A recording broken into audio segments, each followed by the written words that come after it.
Welcome to the Music Ed Matters podcast. I'm your host, Dr. Emily Williams Birch, and this podcast, it exists for you. Whether you're a music lover, an educator, a choir member, each week we bring guests to the show to help explore what matters in music. I'm so glad that you're here. Welcome to the show. Hello, and welcome to the Music Ed Matters podcast. I'm your host, Dr. Emily Williams Birch, and today we're talking to Dr. William Powell. We're going to document Dr. Powell's story, and I can't wait for you to hear as he shares his incredible journey from falling in love with music, just starting a youth choir in high school, like in the community, and how he got his first piano. And y'all, he signed up to be the accompanist. I'm spoiling it. He signed up to be the accompanist of this new youth choir he and his bestie started, and he hadn't even started piano lessons yet, so let me tell you, this guy has initiative. But we talk about his journey to becoming the director of choral activities at Auburn University.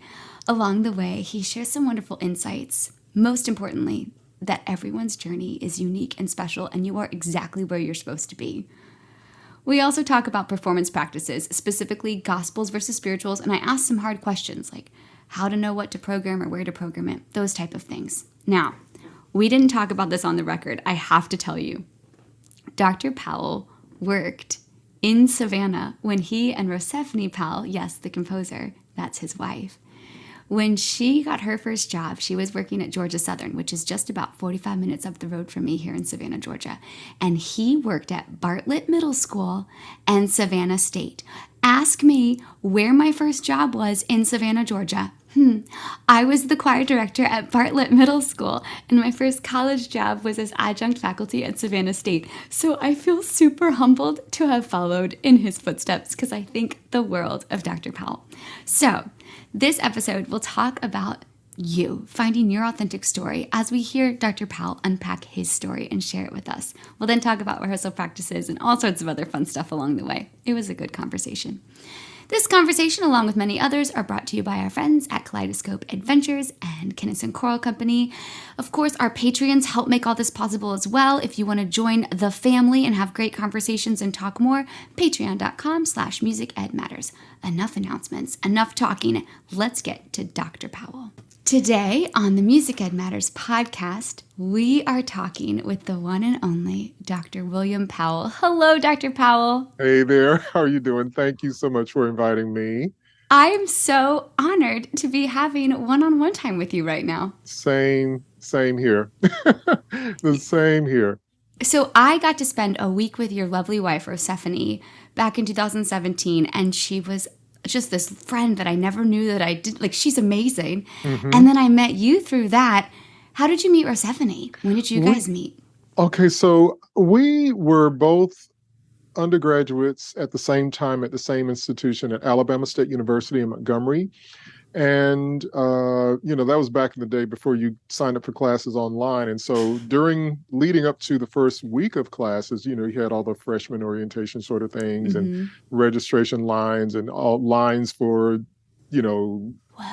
meals and all those things. So I was standing in line right behind her next door neighbor, who was also her roommate, who was also her best friend.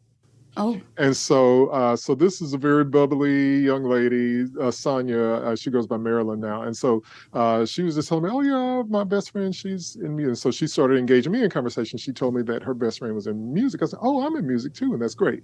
And so after I finally got out of that line about 2.5 hours later, went over to the music building and, classes haven't started. So I'm just, piddling around on the piano and just kind of having some me time. And then I look and notice that through the glass window on the door, this beautiful young girl is looking at me through the door, and she comes on in, and we just have this great conversation, and we kind of play piano for each other, sing for each other, and it was just like, wow. And so she's great. Well, we didn't date until, and this is kind of a long answer, but we didn't date. I love it. We were friends throughout our undergraduate. Like, I basically, the joke, at least at the time, and it probably still is true for some people, is that, you get an academic advisor, but not all academic advisors really advise. So I became Rosephanie's unofficial advisor. So at the beginning of each quarter, we were on the quarter system. At the beginning of each quarter, I would say, well, you need to be in this class, because I had my little sheet and I said, will you be in this year? So we always just we were in a lot of the same classes. Fast forward, we graduated from undergrad school, and we're thinking about all the things that we're going to miss about being students and who we're going to miss. And then we just realized that we were going to miss each other. And it was at that point that we declared that we would date. And then a few years later is when we got married. That's such a sweet story. Thank you for sharing it.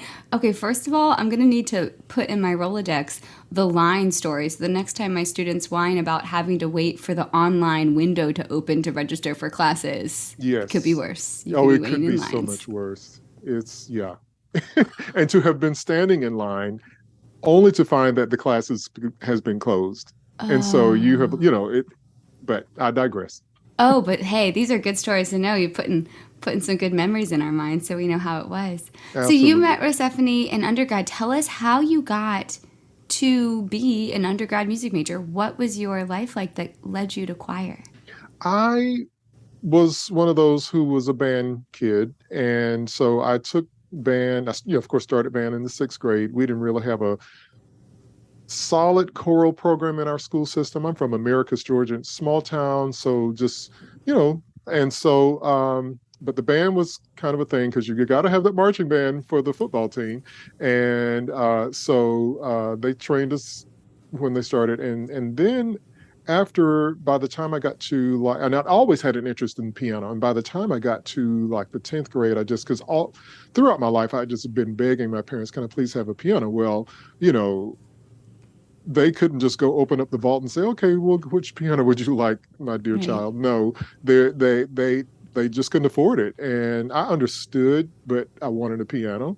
Finally, like I say, in the 10th grade, summer of my 10th grade year going into the 11th grade, they said, well, I think we can afford it now. You can go get one. I said, okay, great. My last 2 years at home, this is perfect. So, and then so having that at the same time, a friend of mine who was a year ahead of me said, hey, we should start a youth choir here in our nice little small town community. So we did. And it was like, well, we're going to need somebody to play. And I'd just gotten a piano. And I said, well, I guess between the two of us, I'm the closest one to being able to play. And I was learning. I hadn't even started taking lessons yet. And then, but he was the one that had a very charismatic personality. He stood in front of the group. I taught all the music. And so going through the whole process of teaching, I learned early how people learned how to remember, and it was a gospel choir to for full disclosure. So I, had to do a whole lot of listening. And anyway, so that's where it started. And then I got into school choir, and I was like, wow, I really like this. And by the time I got to undergraduate school, I had gone, because I had more experience I played clarinet as a clarinetist. Well, then I decided after, the same week that I met Rosephanye, I decided that, I don't think I want to do this. And so I just kind of put that clarinet down, and I really, really, really wanted to do piano. So I found the piano teacher, and she was just the most welcoming person, real stern teacher. And she said, oh, yeah, we'll take you in. And I played a little something for her, a little Clementi Sonatino or something. And it was, just real basic. But somehow or another, that woman got me by the end of my studies. She got me playing Chopin Ballade and Liszt, sonata. Wow. I mean, it was just like she was terrific. Like, she was wonderful. Kay Pace is her name. What a beautiful story. So did you know when you were sitting at that piano with that youth choir that you and your bestie started, did you think, oh, I'd like to do something like this? When did you have the light bulb? Well, okay, so at the time and in the culture, I didn't really see myself going in choral music because I didn't even think it was something I could do. I didn't even think it was a profession. You know what I'm saying? And so it was just something that, if you happen to play for a church, that was just something that you just did at church. And so, school was band and, instruments and all of those things. So it really wasn't until when I, at Alabama State, when I was about to graduate and had stood in that same piano teacher had to be the choir teacher for a couple of terms. And so she just said, "Hey, William, why don't you go stand up there?" Because she, as a pianist, she, when it came to some difficult piano things, she was at the piano and said, "Well, I need one of y'all to get up and conduct. William, you go do it." And so I was like, "Okay." And I stood up. I was like, I think I kind of like this. And so by the time I was about to graduate, thinking I was going to be some concert pianist, she said, "Have you thought about doing choral conducting?" And I was like, "I didn't even know you could do such a thing." Whoa. So anyway, but yeah, and that's how that got Wow. started. What a great thing for that piano teacher to A, be willing to take you in even though you came in as a clarinetist. Mm-hmm. B, to put your fingers to the fire and get you playing the tough stuff. Oh, that was Kay Pace. She would, that's how she handled her studio. She even to this day, she's the same fiery person who can motivate you to do beyond what you can imagine yourself doing. Mm. Isn't that such a great example of a wonderful educator? Absolutely. We're going to dive into how you motivate your people around you, but tell the listeners what it is that you do today. After all of that awesome story, what do you call your day job? Oh boy, yeah. So today I'm director of choral activities at Auburn University, and there's a little story behind that too. And I've been here since 2001.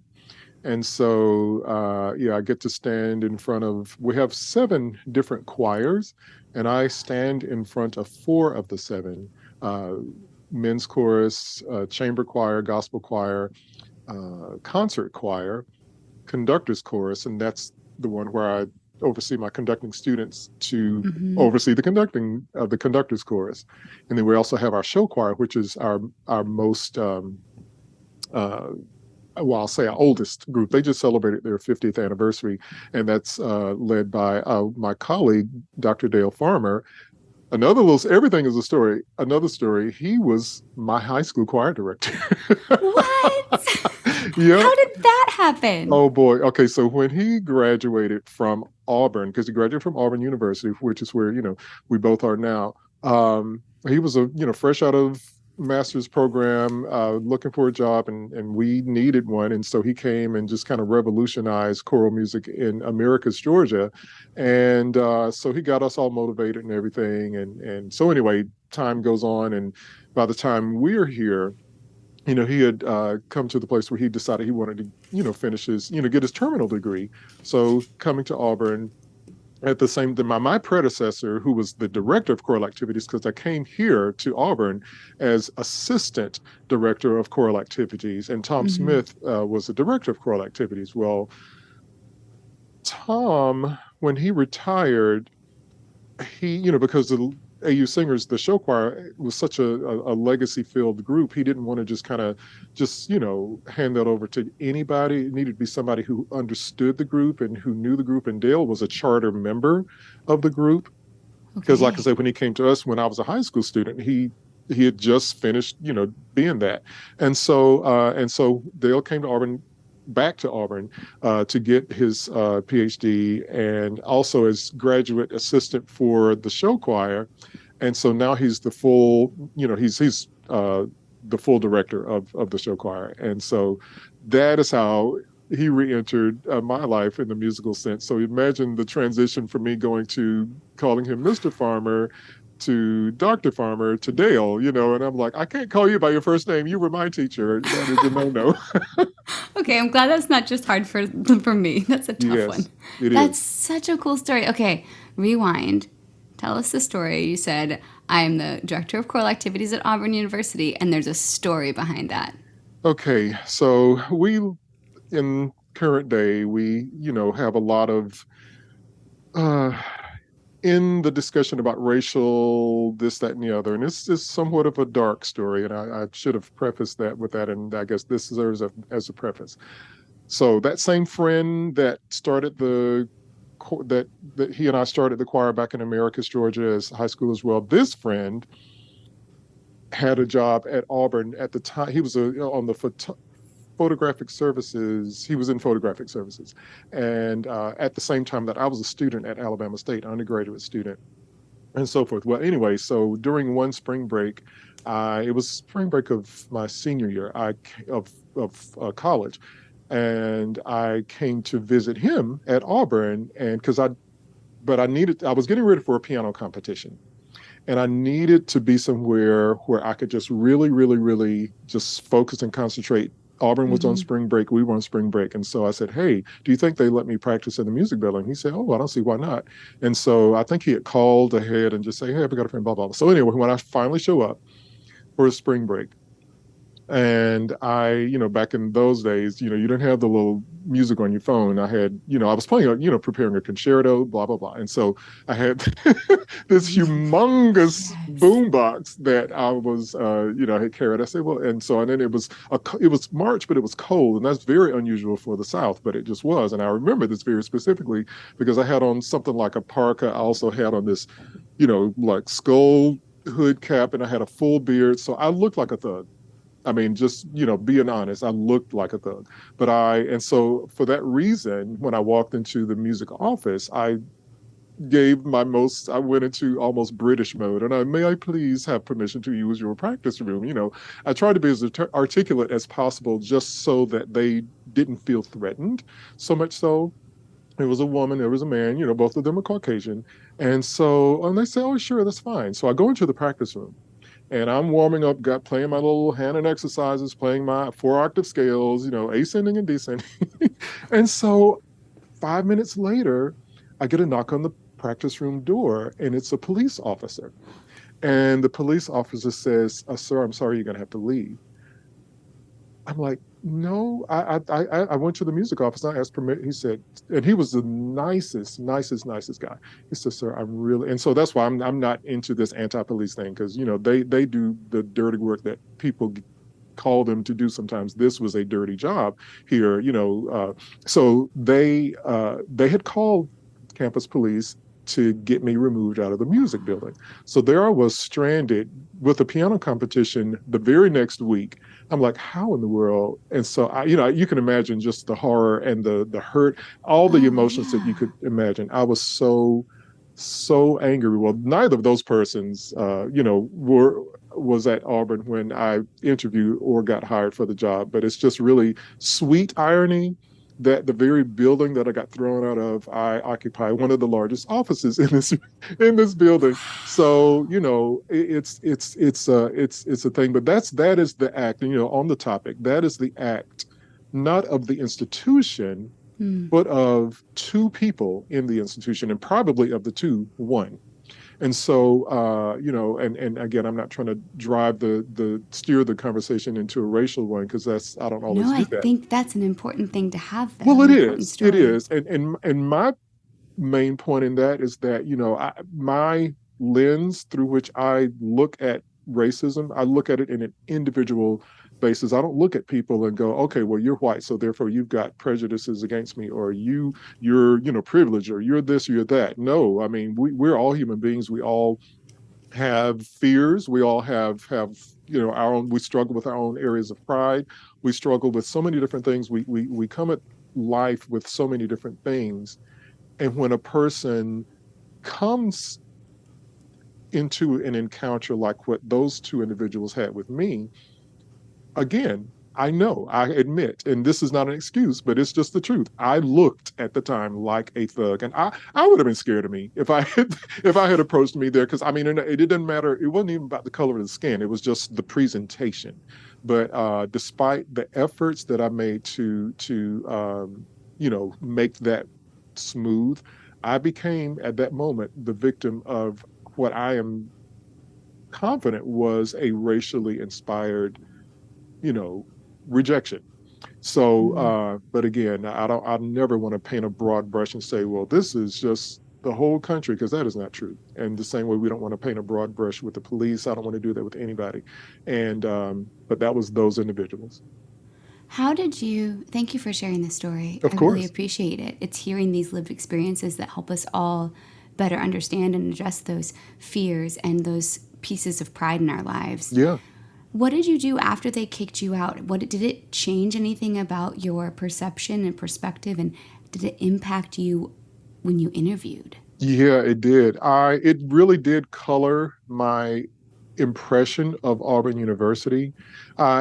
Dale, my high school choir director, now my colleague, he brought us as students, the whole choir of us, to visit. He took us on a little collegiate tour. And so I noticed when I visited, and this was when I was a high schooler, that I don't remember seeing a single Black person when we sat in on the choir rehearsal.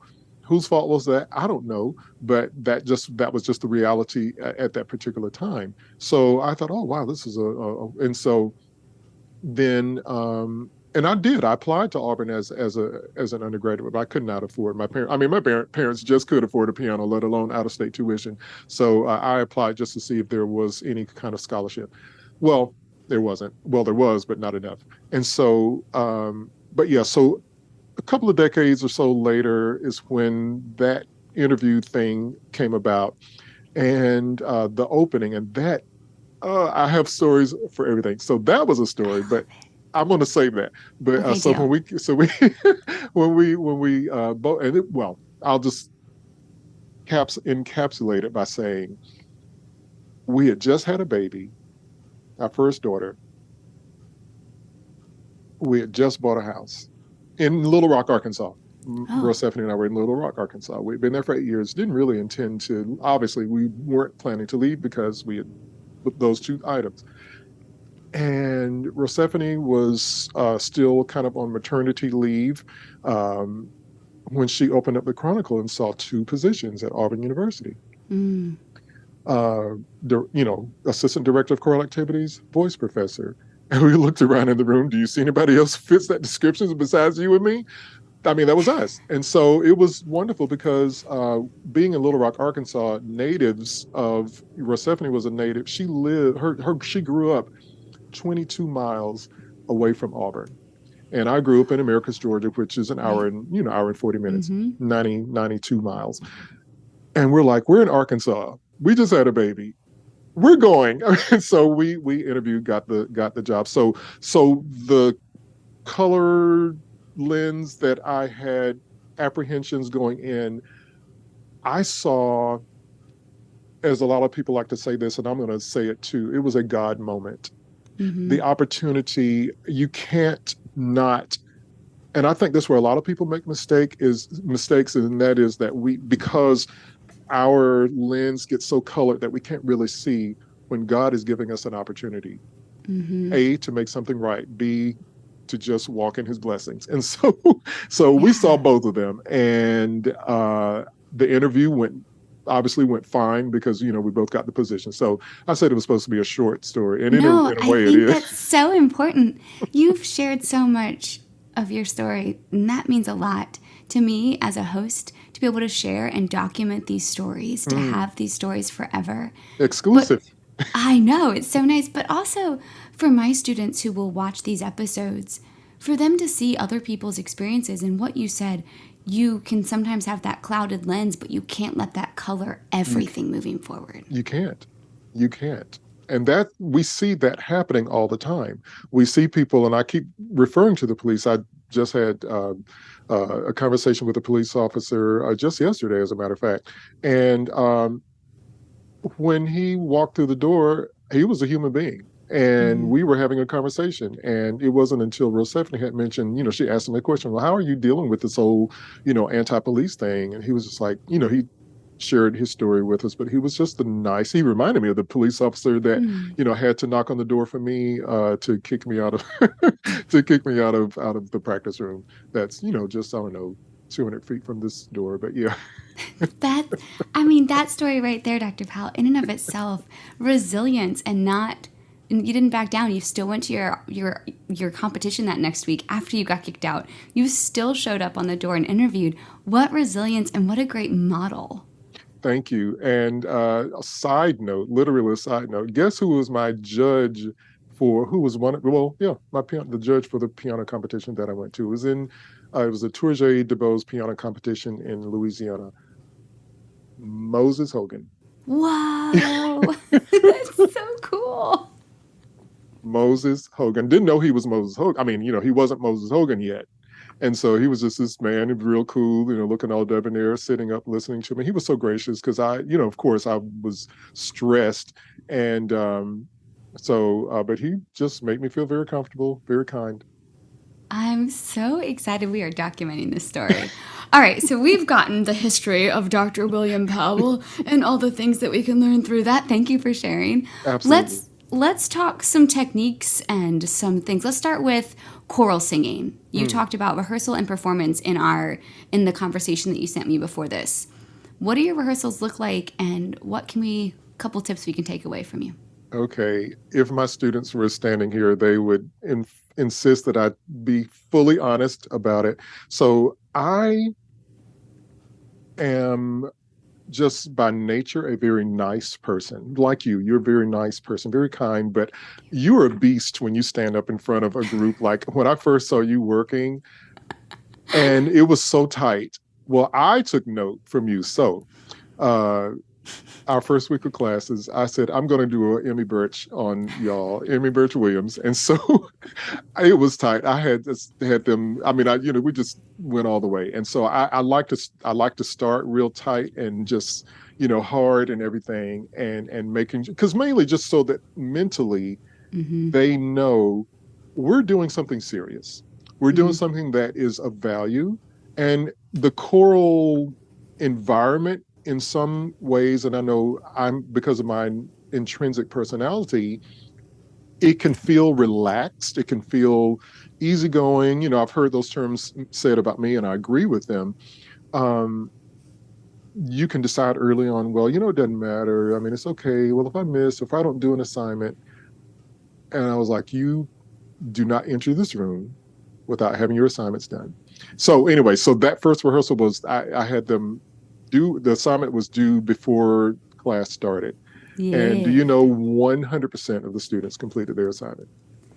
And because I had my upper level students, they were, sending messages on GroupMe. You better get it done or else. So, that little network, and that's one of the things that took me a while to figure out. But if you have students already who have bought into what it is that we're doing, they do a lot of that work that I don't have to necessarily do, to the extent that I used to have to do it, because before I had that little network of, and before I realized, oh, I should really delegate some things. And so it really worked. And so they take ownership of it. They take pride in it, and then it passes on down. So all that then into the actual singing, they sing with more spirit, they sing with more spunk, they sing with more energy, they sing with more passion. And they will do, because as a director, we want our students to respond. We want them to do, as a conductor, we want them to do what we ask them to do, whether it's verbally or non-verbally through our conducting gesture. And so if they already come in with the mindset, I need to obey, I need to follow instruction, it's important, it actually does matter, then the rehearsal just kind of goes, because they're already conditioned mentally to think. Conditioning them to think. Changing that culture, how long did it take for you to get them in that culture of show up to work hard? They probably would have done it a lot sooner than it took me to figure it out. You know what I'm saying? Sometimes we learn more from them. Oh my gracious, yes. I mean, I spent so much time trying to not be me as a teacher, being my authentic self, and trying to be somebody else. Now, mind you, I do channel my Emmy Birch Williamses. I have my moments. I channel my Kay Paces. I channel my Dale Farmers. I channel my Rosephanye, and I channel my inner, all of those. But they are all people that I have interacted with, have a lot of respect for, a lot of love for, and passing the baton, literally and metaphorically, on to the students of all those experiences that I have. And so that is me. And so so basically, in answer to that, I came to terms with who William Powell is as a director. And William Powell is not just a monolith. William Powell I can get wacky a lot of times. I can be stern a lot of times. I can be lazy a lot of times, and don't ask me how many, but and I can be smart about things. Like there are things, I am one of those persons. I absolutely love music theory. Like I just cannot get enough of it. And so when I say, what kind of chord was that?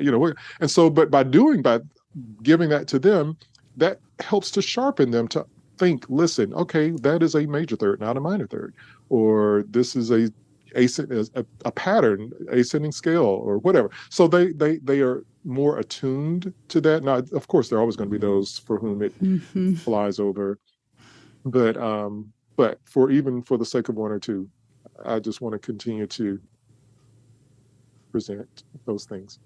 I love that you're talking about presenting your authentic self, and that's something you're still exploring. You've been at Auburn since 2001, and Yeah. you're not slow. You're not slowing down. You're still almost reinventing in a way. Yeah, you're right. You're right. We all learn, like you say, and I love that what you say, that you never stop learning. You're always, you're always a student. You're always in school. I used to think that, okay, not putting a number to it, but at what age do I just kind of stop trying to figure me out and just be what that is that I'm trying to be?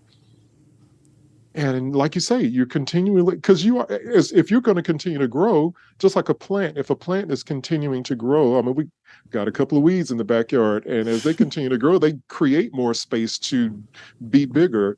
And that's really kind of what we're doing. We are growing ever so much so, and our batteries have not expired yet. And so, we are making, our brains are making more space for more thoughts, more ideas, and the skills that we learn are continuing to expand, and you add that to the people that we encounter and the things we learn from them, the things, like you said already, what we learn from our students and our colleagues, it just never ends. And I love that. I love that that's how we're designed, to continue to learn and grow. And so it dispelled the myth that I had about myself of, well, I've settled into this. Well, I still haven't settled into who that is, but it's like this year, this is William Powell. And when I look back at some things that I found some old emails that I had written, to a couple of my ensembles. I was looking for something else and I came across these emails. And I was like, yeah, that does sound like the same me that is today. So I'm still the essence of who I am, but with the things that I have learned over those years. So That's amazing. And it gives us all such hope if you are that inspired and excited to keep showing up in the new and improved or re-innovated way of yourself. So talking about your students and helping them get their minds wrapped around things like getting textbooks, something I've had a hard time with is getting my students invested in tying all the classes together. Like doing the research behind the music history, the world history, the theory behind the piece before you teach it. And I know you know a lot about performance practice. Let's talk about that for a bit.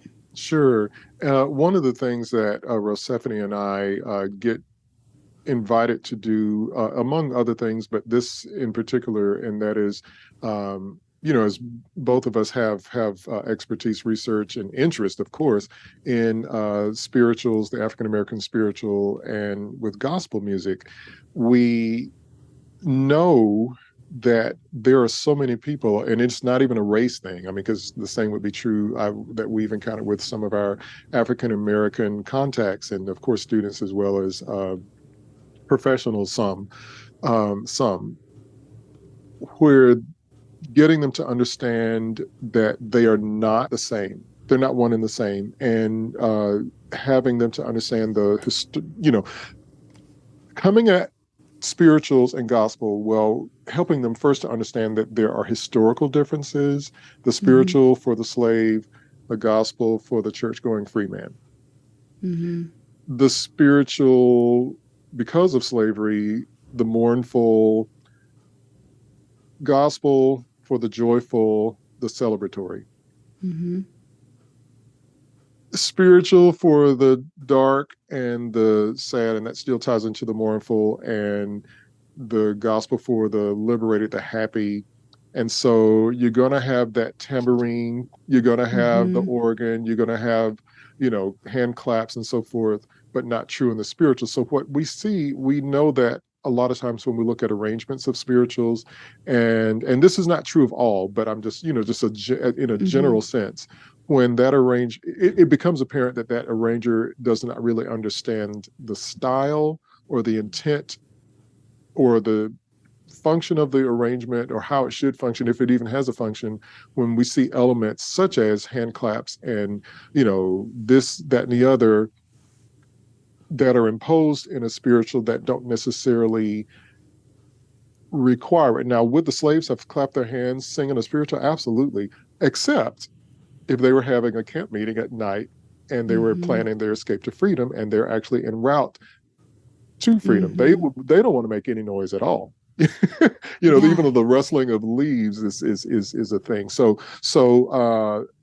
And then you read the history of the Fisk Jubilee singers and how they exposed the spiritual. They put it on the concert stage and how they exposed it to Europe and of course throughout the United States, and doing so in a manner that elevated it to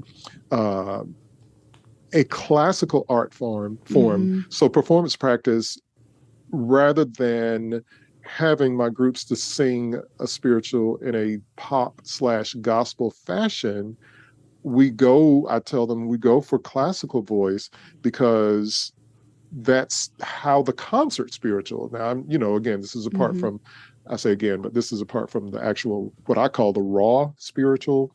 But the concert spiritual is one that is more classical. And now we have our current day arrangers, we have a list of names of those whom people we both know and Mm-hmm. love and really respect. And so because they understand the style, they understand the styles, they understand gospel, they understand spirituals. And so you're going to have arrangers who are going to put gospel elements in the spiritual. And that is more so, but that it didn't start there. You think about gospel singer Mahalia Jackson. Well, the bulk of her repertoire was spirituals, but they Mm-hmm. were sung in a gospel fashion, and that's what I refer to as a hybrid, where you have the source material was the spiritual, the text and the tune, but Mm-hmm. then it's dressed up in the clothes of gospel.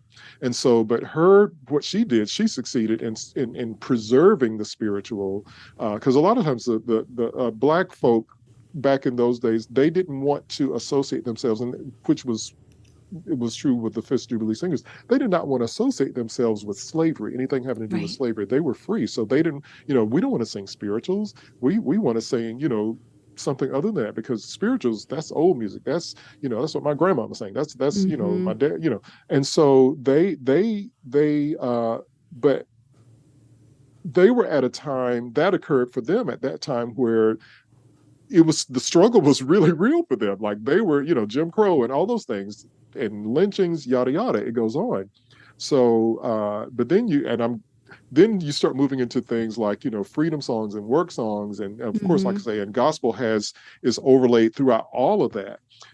Community gospel, as Bernice Johnson Reagan calls it sometimes, church gospel. So there's so many little components to that. But then,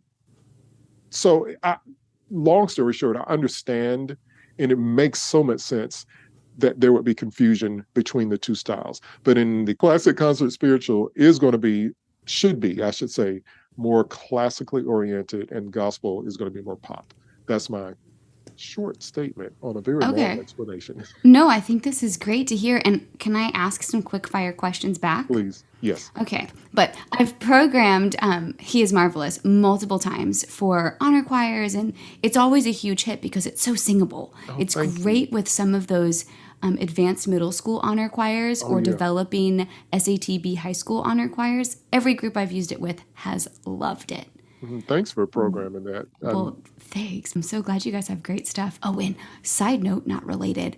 Non Nobis, I've used the SSA version, I've used the SAB version, and I've used the SATB version. And I Wow. just submitted 3 more today with it as my opener. It is the best opener on the planet. Truly, Emmy, it really is. Because it's something you can virtually teach in one rehearsal. Yes. You can it teach looks anyone. hard and it sounds hard, but it's so teachable. And that's what I just applaud you both for putting out music that is teachable. Well, that right there is Rosephanye, and as with everything, there's a story behind that. Okay, you'll have to tell me that one later. But Yeah. you help with all the arrangements. Like your name is on there for arranging it for the different voicings. Hmm. Right. Because her commission schedule is so busy, and it's that whole thing started with someone saying, someone, uh, uh, asking her to do an SSA or a TBB setting of blah blah blah, and she, just said, "Well, listen, do you have time to do that?" And I was like, "Well, yeah, sure, I'll do it." And so, that was one instance. Another instance was, "Hey, I'm getting ready to do this, TTBB thing. I'm thinking about using, setting this for male voices. Sure, go ahead, submit it to publication." And so that's where that started. And Well, I'm a huge fan, very thankful. My thank you. favorite is when I can I've taken the SSA one and kind of revoiced it a couple times. Okay. When you get those middle school choirs that the boys haven't quite changed or you don't know if you're going to get any. Got you. And I did that in Kansas City, and oh my gosh, it was so much fun. Wow. I let the guys pick which part, like I taught all the ostinatos to the whole room. And then I let everyone pick which group they wanted to be in. Cool. It balanced, which was really cool. But it was so much fun because then they were singing parts they hadn't sung before. And it was so much fun. Now, none of the guys wanted to be that, no, the melody line that comes. They didn't want to be that part. But they want to I keep had it driving. Yeah, I had some big divas over there. It was so much fun. Anyway, okay, I'll go back to some quick fire questions. So when I program He Is Marvelous, I try not to ever program it like at the end. I don't want it to be the barn burner. Can you give us some tips for people who are programming gospel music or the classical concert spiritual? What are some tips for how to pick a good one, where to put it in your program, things that would be culturally appropriate and honor the tradition? And yeah, so I think simply put, and I'm piggyback writing on exactly what you just said, thinking about not thinking about it as the barn burner, not necessarily looking for, I need a closer, I'm going to do a spiritual, I'm going to do this spiritual, but thinking on what spiritual, I'm just going to limit this to spiritual right now, but thinking on what spiritual your group would sing well and what your group wants to sing perhaps, and what you want to do, and then looking at your program and figuring out where it fits, or maybe even building your program from there, whichever angle. But I think, how I'm the worst at picking literature, like the absolute worst. But there are certain songs that you just kind of want to do, you know what I mean? And then start building repertoire from that. And I think what happens, the pitfall, just going back to what I was starting this explanation on, is that we oftentimes fall into the habit of just saying, okay, I'm going to do a closer, I need to go to a spiritual. And then it becomes, like you say, the barn burner, rather than this is the spiritual I want to do, and then building your program around it. And I think you will find that it will fit in different spots. For instance, even though this is not a spiritual or gospel, but Rosephanie's Sorida, which you've done. Too. Yeah. It's I love that. Well, I was at this one particular event that, to me, is, and a lot of people have done this, I've seen, where they open their program with that, and that's what I chose to do with one particular group, and it was like the best open. And then we turned around and did some Handel, and it's just one of those kind of here we are songs, and sometimes the spiritual, a spiritual can do that, whether fast or slow. I haven't always taken advantage of starting with a slow piece. Sometimes it's appropriate to do that, but I'm not sure that I have fully explored how that works. I'm that person that just likes to just boom, come out the gate and just, But I think I'm going to probably start looking at some slow things to start. Not always, but just depending on where I go. there's some beautiful stuff out there right now. Mm-hmm. All right, one more question, because sometimes this is something we talk about a lot, and the answer is hard to find. And, we're all doing our own research and our own digging. I really love the arrangement of The Storm is Passing Over by Barbara Baker. It's Yes. super teachable. I love all the different vocal techniques you can use with it. And sometimes I'm intimidated to program it because I'm afraid. What would you say to the teacher who is ready to program and timid or shy or afraid because they want to remain authentic and true? But I love that piece. I do too. That one, and our students do too. They absolutely love it. It has a common message for every human being, whether you're Jewish or Arabic, speak Arabic. It has, when you think about what it's saying, take courage, my soul, and let us journey on, though the night is dark and I'm far from home. Thanks be to God. The morning light appears like there's hope. The storm is passing over. We all go through storms. We all go through, the metaphorical storm. We're all experience some level of mess, whether it's a death in the family, whether it's this incurable sickness or a fear that you're about to, you haven't gone to the doctor yet and you need to, what is going on with me? Whatever. Loss of a baby, just there's so many things that we can all relate to in terms of storms. And so I think that for the director who wants to do a song like that one in particular, think about what it is that we are communicating and then take it from there.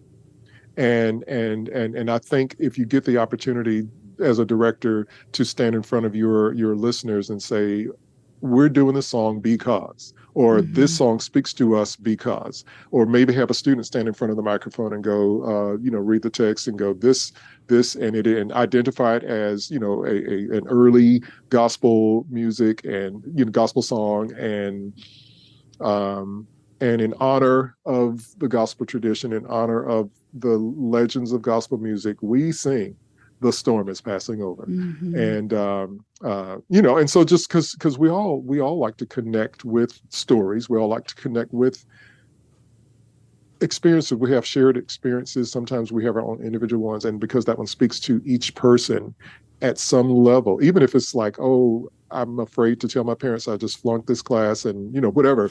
There's that's a story. Yeah. There's a story. So it's we all get that. So. Oh, so focus on the words, focus on the story. Absolutely. Yeah. Oh, thank you for giving us confidence and just ideas of how to move forward without timidity or fear, and to respectfully perform and bring this music to our singers and our audiences. Absolutely. We've talked about your awesome story. You've shared some great ones. We've talked about different types of ways to connect with our students. We've talked about performance practices. I always let the guest share one thing that really matters. So what is it that you want the listener to walk away from this episode with? Remember that we are working with people and not necessarily working with products. Everybody has a bad day. Everybody has a good day. And sometimes the bad days are more than the good, and sometimes the good are more than the bad, and sometimes people are just in denial. And our job is to be able to discern between the two. And I am learning not to jump to conclusions. When a student says, I had a conversation the other day, a student was talking about, he said, I'm going to have to come late to your class because I'm going to have to leave early because I've got to go to my job. Well, my first professor reaction was, you are enrolled in a class. You do not get to leave my class early and go to a job. And this was one of my trusted students. This was one of my COVID students. And he looked at me with as much respect and as honesty, but with as much determination. And he was basically saying, if I don't have this job, I can't be in school. And so he didn't say that out of it, but his eyes said it. And so right there in that moment, because that was the first day of classes, I was in that stern mode. And so I just kind of quieted my heart, and I just nodded my head and said, well, we'll figure it out. And he went on his way. And I thought back to all of my experiences with this student, among many, he was, we have our orientation sessions during the summer, incoming students. He was the one who just volunteered his time. He was like, yeah, I'll be there. I'll be there. I'll be there. Do you need me? Oh, I'm coming. So in the whole scheme of things, this is a student that I want. I'm going to accommodate this student. So individuals, yeah, I have my rules. Don't come late, don't leave early, that sort of thing. But I have to be ready to shift gears and change directions and change lanes and remember that he's a person. And this doesn't work for everybody. Everybody's not wired the way I am. I can do it because that's the relationship that I have with them. They know that they will get grace from me. They know they'll get they'll get a little whooping every now and then, but they know that there's a part of me that they can trust and believe that there will be some grace when it's needed. So give grace when needed. There we go. Give grace when needed. Yeah. Well, you've given us some great insights for building culture, for how to show up for our students, for how to approach music, especially gospels versus spirituals. And I'm so honored that we've documented your story forever. Thank you. Thank you so much. I'm so glad to I'm glad to have had this opportunity. And you're the absolute best. I sing your praises to my students all the time. I really do. You're just the absolute best. Well, thank you so much. Give grace, my friends. Remember the human element of what we get to do. I love listening to these episodes, especially when I'm going through the editing process and just being reminded that each of us have come to this world of education and music education and choral music education, whatever type of your education or whatever. We've come to music from different pathways. It's how we keep showing up. It's the human we bring to the table that makes it all so special and unique. So in case no one has told you today, you, my friend, you matter just the way you are. We all know that music matters, especially every piece that we select for its history and for honoring the text and the lyrics and the stories behind it. And I'll see you next time on the Music Ed Matters podcast.